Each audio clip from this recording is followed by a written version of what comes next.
भानगढ़ राज्य के सोनपुर गांव में भयंकर सूखा पड़ा हुआ था।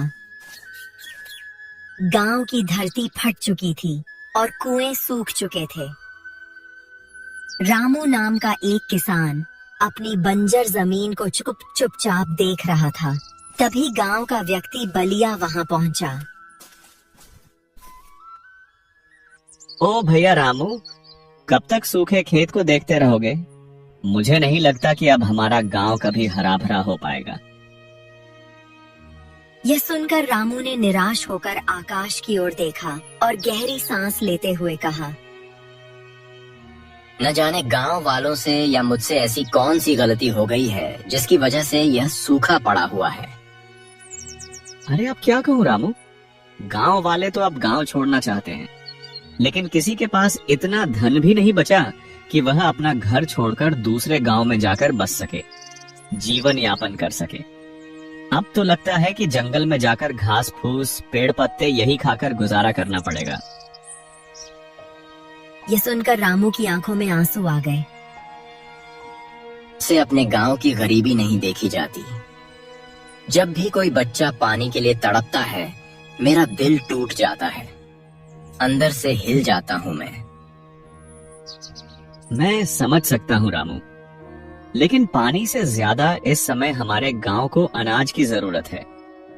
पानी तो हम किसी जंगल में जाकर पी सकते हैं, लेकिन आखिर कब तक केवल पानी पीकर जीवित रह सकते हैं? सबसे महत्वपूर्ण अनाज है। यह सुनकर रामू निराश होकर अपने घर लौट आया।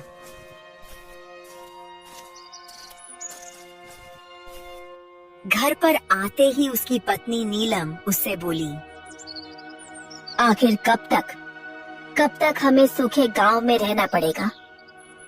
मुझे लगता है हमें ये गांव छोड़ देना चाहिए। अरे नीलम, तो तुम्हें क्या लगता है कि मैं छोड़ना नहीं चाहता? परंतु क्या करूं? इस गांव में मेरा बचपन बीता है। इसी गांव की गलियों में मैंने अपने दोस्तों के साथ शामें बिताई हैं। इसी गांव में मैं बड़ा हुआ। अपने ही गांव के लोगों को छोड़कर कैसे भाग सकता हूँ मैं?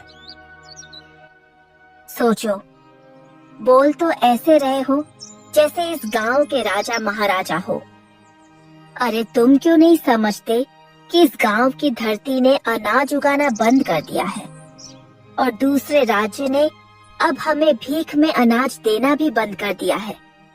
कितनी बार कहा है तुमसे कि जाकर राजा सूरज सिंह से मदद मांगो, लेकिन मेरी बात तो कोई गांव वाला सुनता ही नहीं। हाँ, चिंता मत करो, मैं सुखदेव चाचा से इस बारे में बात करूंगा।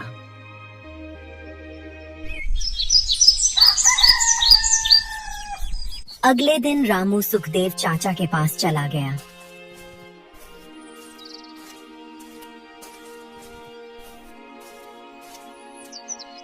बात यह है कि आप तो देख ही रहे हैं, गांव में भूखमरी बढ़ती चली जा रही है। तो चाचा, क्यों ना हम राजा सूरज सिंह से मदद मांगने जाएं? अच्छा, और तुम्हें क्या लगता है कि राजा सूरज सिंह से गांव वालों ने मदद मांगने का प्रयास नहीं किया होगा? मैं वहां पर स्वयं गया था, लेकिन राजा ने साफ साफ मना कर दिया। उन्होंने कहा कि वह पहले ही बहुत मदद कर चुके हैं, हम और नहीं कर सकते। बल्कि उनके मंत्री ने तो यह तक कह दिया कि हमारा गांव श्रापित है। श्रापित इसीलिए तो 5 साल से बारिश नहीं हुई। बिना मुखिया के गांव ऐसा ही होता है चाचा। कुछ भी कहो, मुखिया जैसा भी था, लेकिन वह समय पर अच्छी सलाह तो दिया करता था। ना जाने वह कहाँ लापता हो गया और वह अपने साथ साथ इस गांव की खुशहाली भी ले गया। सही कह रहे हो रामू, मुखिया का परिवार भी बहुत परेशान रहा, लेकिन मुखिया का कुछ पता नहीं चला। जंगल का कहकर गया था और आज तक लौटा ही नहीं। उसके जाने के बाद गांव में कभी खुशहाली नहीं आई। वैसे भी गांव वाले उससे नफरत करते थे। हाँ, वो तो इसलिए क्योंकि मुखिया थोड़ा लालची किस्म का आदमी था। पर लेकिन गांव वाले इतनी भी ज्यादा नफरत नहीं करते थे कि वो गांव छोड़कर ही चला जाए। इतना कहकर रामू वहां से चला गया। तभी एक 10 वर्ष का बच्चा उसके पास आ पहुंचा। चाचा चाचा, मुझे भूख लगी है, मेरे घर में 2 दिन से कुछ भी नहीं बना। इतना कहकर वो बच्चा बेहोश हो गया। रामू की आंखों में आंसू आ गए। वो गांव की ओर नहीं गया, बल्कि जंगल की राह पकड़ ली।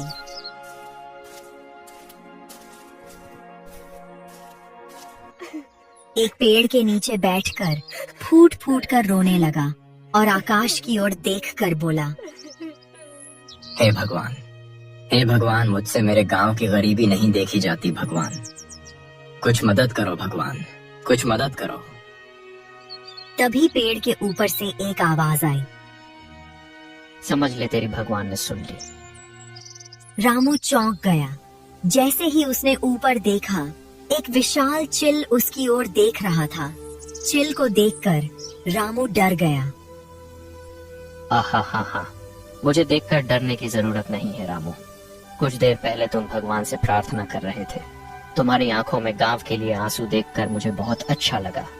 लोग तो अपने लिए रोते हैं, जो दूसरों के लिए रोते हैं ना, वही सच्चे दिल वाले होते हैं। ऐसे लोग संसार में दुर्लभ होते हैं। वो तो ठीक है, लेकिन कौन हो तुम? और तुम तो चिल हो, फिर मनुष्य की भाषा में कैसे बात कर सकते हो? हाँ, तुम जरूर कोई तांत्रिक या तंत्र मंत्र करने वाले जीव हो, है ना? नहीं, ऐसा कुछ नहीं है। मुझे बस अपना मददगार समझो। अरे लेकिन तुम मनुष्य की भाषा में कैसे बात कर सकते हो? ओहो, अब यह बताने का समय अभी नहीं है मेरे पास। समय आने पर तुम्हें सब पता चल जाएगा। रामू बुरी तरह से डर गया और डरते हुए भागता हुआ अपने घर की ओर लौट गए।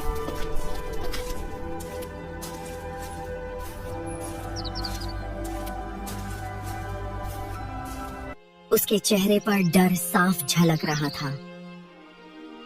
क्या हुआ रामू? ऐसे क्यों घबराए हुए हो? अरे नीलम, क्या बताऊं? जंगल में एक पेड़ के नीचे बैठा हुआ मैं भगवान से पूछ रहा था कि यह मुसीबत क्यों है, क्यों मेरे गांव के लोग इतनी तकलीफ में हैं। तभी पता है क्या हुआ। तभी पेड़ पर बैठा एक चिल मुझसे इंसानी आवाज में बात करने लगा। हे भगवान, क्या सच कह रहे हो? हाँ नीलम, मैं सच कह रहा हूँ। कहीं तुम्हारा वहम तो नहीं था? अरे नहीं, मेरा कोई वहम नहीं है। मैंने उससे बात की है। पहले ही हम भूख, गरीबी और भूखमरी से परेशान हैं। ऊपर से गांव में पहले ही तरह तरह की अफवाहें उड़ रही हैं कि यह गांव शापित है, और अब जंगल के पक्षी भी इंसानी आवाज में बात करने लगे हैं। मैं तो कहती हूँ इस गांव को छोड़ देते हैं। क्या भरोसा, कल को कोई चीता भी इंसानी आवाज में बात करने लगे और हमें खा जाए।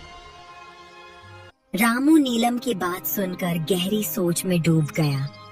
कुछ पल बाद वो धीमे स्वर में बोला, चिल इंसानी भाषा में भला कैसे बोल सकता है? जरूर यह कोई बहुत बड़ा रहस्य है। अगले दिन रामू अपनी पत्नी नीलम के साथ अपने सूखे खेत की ओर चला गया।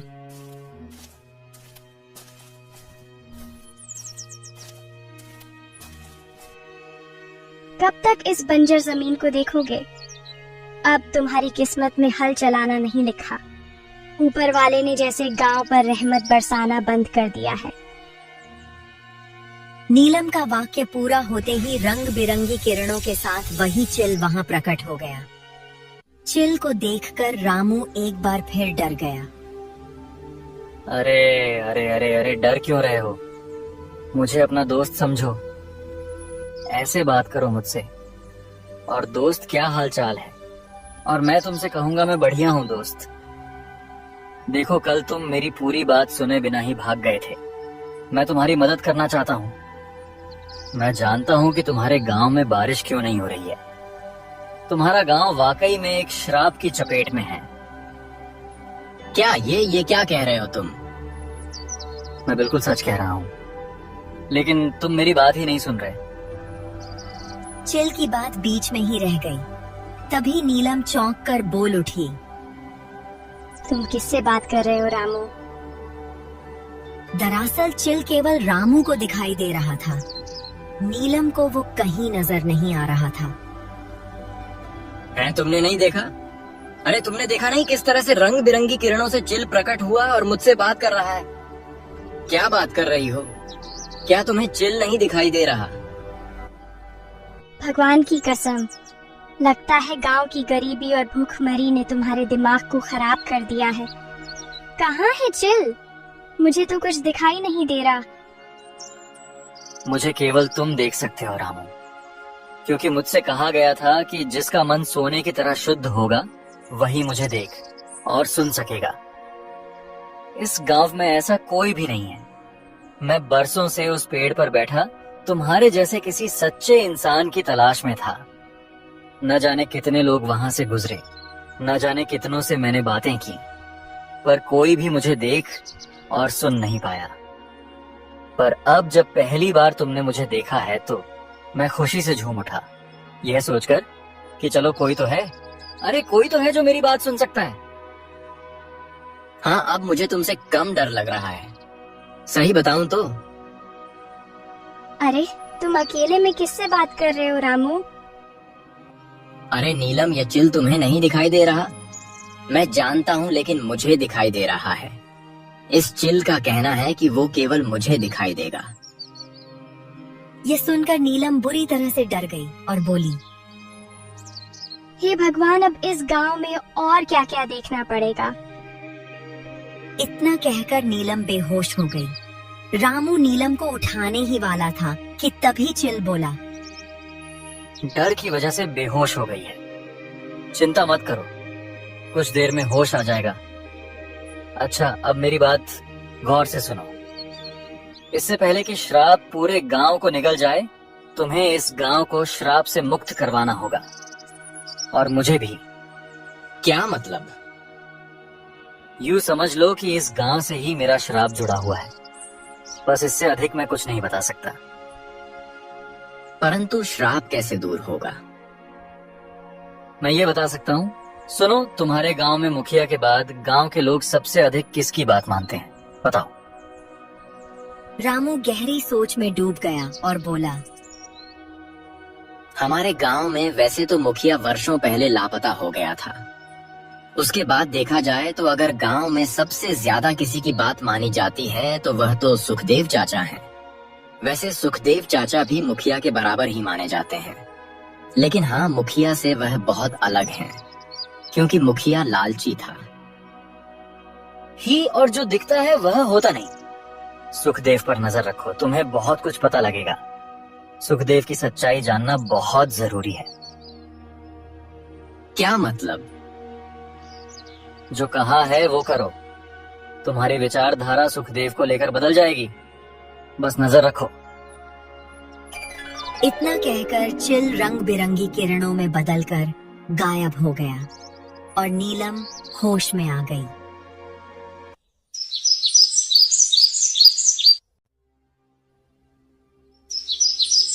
रामू नीलम को सहारा देकर घर ले आया और पूरी घटना उसे बताने लगा।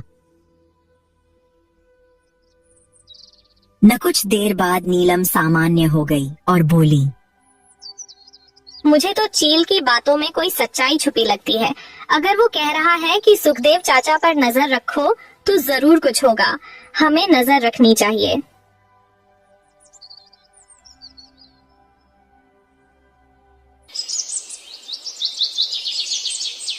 अगले दिन रात के घने अंधेरे में रामू चुपचाप सुखदेव चाचा के घर के बाहर खड़ा हो गया। अंदर सुखदेव अपनी पत्नी आरती से बात कर रहा था।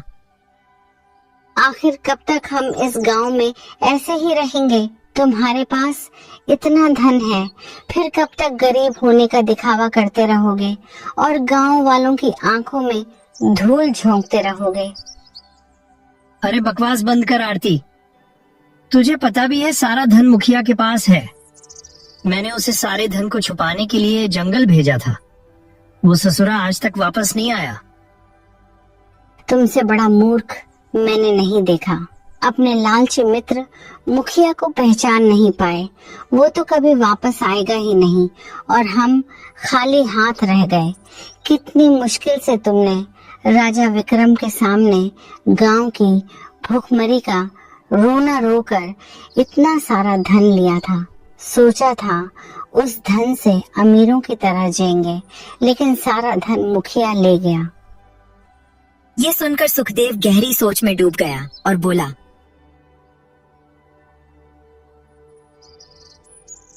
हाँ, मुखिया लालची जरूर था, लेकिन मेरा मित्र भी था। अगर वह भागने वाला होता तो उसका परिवार आज भी यहाँ क्यों होता?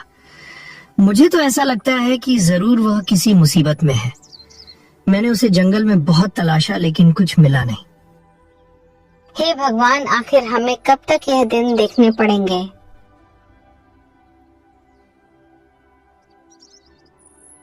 मत भूल कि वह मुखिया भी राक्षस का पुजारी था, और उसी की पूजा की वजह से हमें यह सब कुछ पता चला कि गांव में इतना भयंकर सूखा पड़ने वाला है। और हाँ, उसने यह भी सलाह दी थी कि हमें राजा सूरज सिंह के पास जाना चाहिए और सूखे की भविष्यवाणी को लेकर ढेर सारा धन मांगना चाहिए। अब क्योंकि राजा विक्रम साधुओं का बहुत सम्मान करते हैं, इसीलिए हमने झूठ बोला कि यह भविष्यवाणी जंगल में रहने वाले एक साधु महाराज ने की है। देखा जाए तो सब कुछ योजना के मुताबिक हुआ था। वह धन लाने में हम सफल हुए थे, और हम चाहते थे कि अपने खेत, अपनी जमीन जायदाद गांव वालों को मूर्ख बनाकर बेच दें और खजाना लेकर यहाँ से चले जाएं। पर यही तो गड़बड़ हो गई। जब तक हम जाते हमने सोचा कि खजाने को सुरक्षित रखना चाहिए, और मैंने दे दिया मुखिया को कि जा भाई, इसको किसी सुरक्षित स्थान पर रख दे। बस इसके बाद से वह कभी लौट कर आया ही नहीं।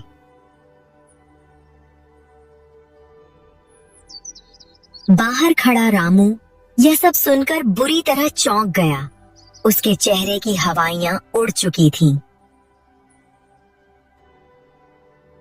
वो दबे पांव वहां से हट गया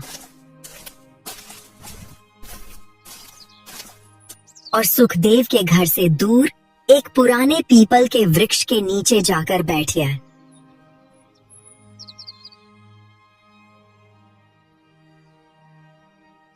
तभी वहां पर अचानक रंग बिरंगी किरणों में वही चील प्रकट हुआ। उसकी आंखें चमक रही थीं और उसकी आवाज में एक अजीब रहस्य समाया हुआ था।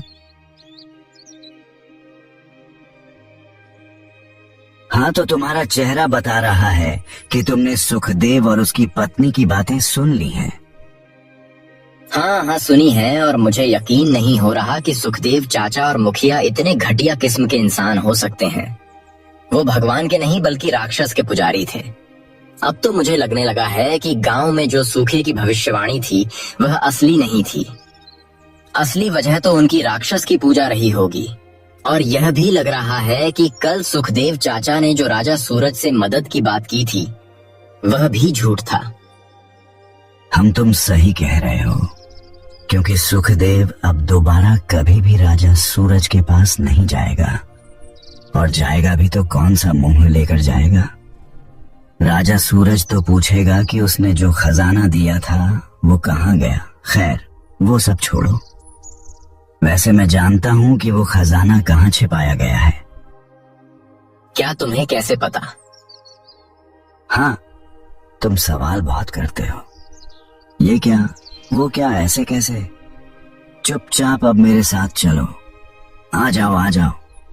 मैं चाहता हूँ कि यह श्राप जल्द से जल्द खत्म हो।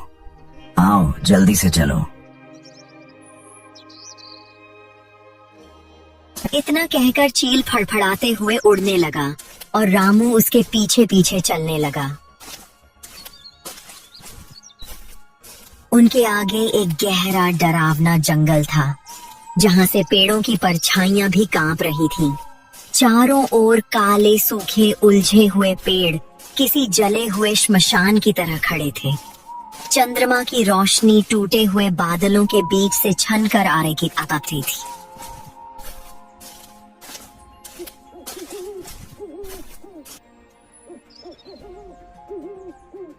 अरे चील, ये जंगल तो बहुत डरावना है। हम किस ओर जा रहे हैं? डर से बड़ा कोई भ्रम नहीं होता रामू। चलो, हम गुफा के करीब पहुंच चुके हैं। आ जाओ।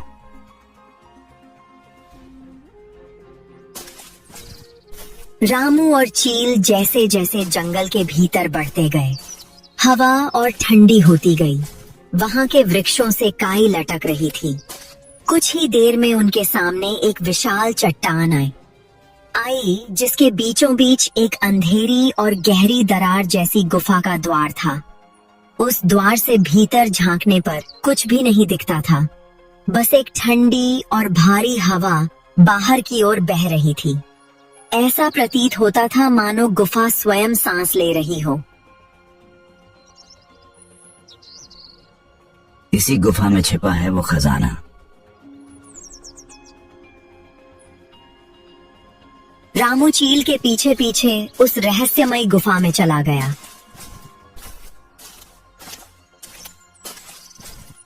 भीतर पहुंचकर उसकी आंखें चौंधिया गईं। वहां अथाह सोना, चांदी और रत्नों का ढेर पड़ा हुआ था।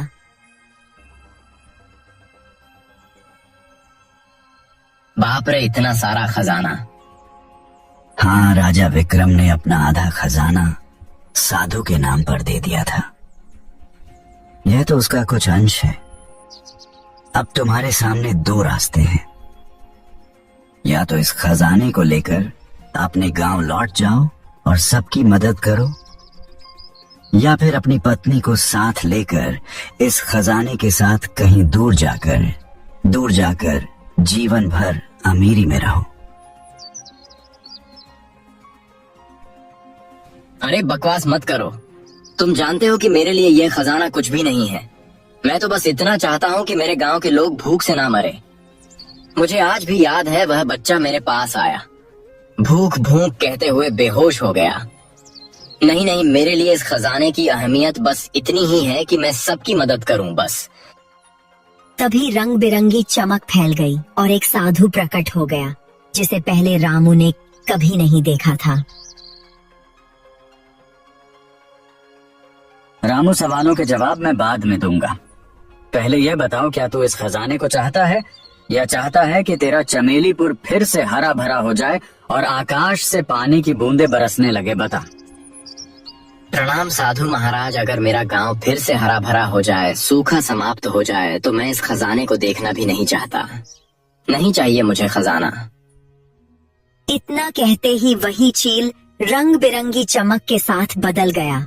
अब वहां मुखिया खड़ा था। यह देखकर रामू स्तब्ध रह गया।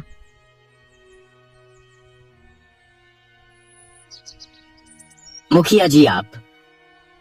हाँ, मुखिया ही श्राप की वजह से चील बना दिया गया था। मुझे मुखिया और सुखदेव के बारे में सब पता चल गया था। वो भगवान के नहीं, राक्षस के पुजारी थे। एक दिन राक्षस इनकी पूजा से प्रसन्न हुआ और प्रकट हो गया। राक्षस ने दोनों को बताया था कि कुछ समय बाद गांव में भयंकर सूखा पड़ेगा। उसने कहा कि राजा सूरज से एक भविष्यवाणी के नाम पर खजाना मांगो। राजा संतों का बहुत आदर करता है। बस इसी भवैखे का फायदा उठाकर मुखिया और सुखदेव ने राजा से आधा खजाना प्राप्त कर लिया। सुखदेव ने ही मुखिया से कहा था कि वह खजाना कहीं छिपा दे। अब मुखिया इसी गुफा में खजाना छिपाने आया था और तभी मैं वहां पहुंच गया। मैंने उसे बहुत समझाया कि असली प्रकोप उसकी राक्षस पूजा की वजह से ही आने वाला है, मगर वह नहीं माना तो नहीं माना। फिर मैंने उसे श्राप दे दिया कि यह चील बन जाए, और चील बनते ही मुखिया रोने लगा। तब मैंने कहा था कि जब कोई ऐसा व्यक्ति आएगा जिसका हृदय सोने जैसा निर्मल होगा, वही उसे देख सकेगा, सुन सकेगा, और वो व्यक्ति खजाने तक पहुंचेगा तो मुखिया मुक्त हो सकेगा। और तुम वही व्यक्ति हो। अब चमेलीपुर में कभी भी सूखा नहीं पड़ेगा, निश्चिंत रहो। मुझे क्षमा कर दो रामू। मैं अपने पापों की सजा भुगतने को तैयार हूं। मुझे क्षमा कर दो। रामू ने मुखिया को और खजाने को साथ लेकर गांव की ओर प्रस्थान किया। गांव में पहुंचते ही सभी लोग खजाना देखकर चकित रह गए।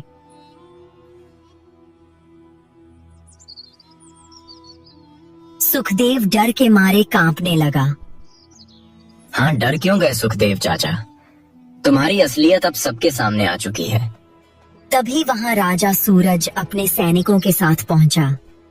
गांव में भीड़ देखकर वो चौंक गया। रामू ने राजा को सारी घटना विस्तार से बता दी।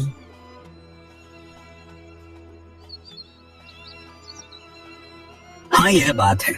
क्या है कि कुछ समय से हमें खबर मिल रही थी कि इस गांव में भयंकर सूखा पड़ा है। हम स्वयं देखने आए, मगर यह जानकर हमें अत्यंत खेद है कि इस गांव के 2 लोग इतने पापी निकले। राजा सूरज ने सैनिकों से कहा कि सुखदेव और मुखिया को बंदी बना लिया जाए। अब यह खजाना मैं तुम्हें सौंपता हूँ रामू। मुझे तुम पर पूर्ण विश्वास है कि तुम इसका उपयोग गांव वालों की भलाई के लिए ही करोगे।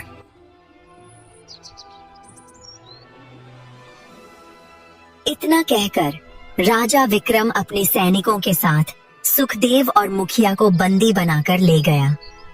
उसके जाते ही आकाश में बादल घिरा आए और घनघोर वर्षा होने लगी। खेत लहलहाने लगे, तालाब भर गए और चमेलीपुर फिर से हरा भरा हो गया।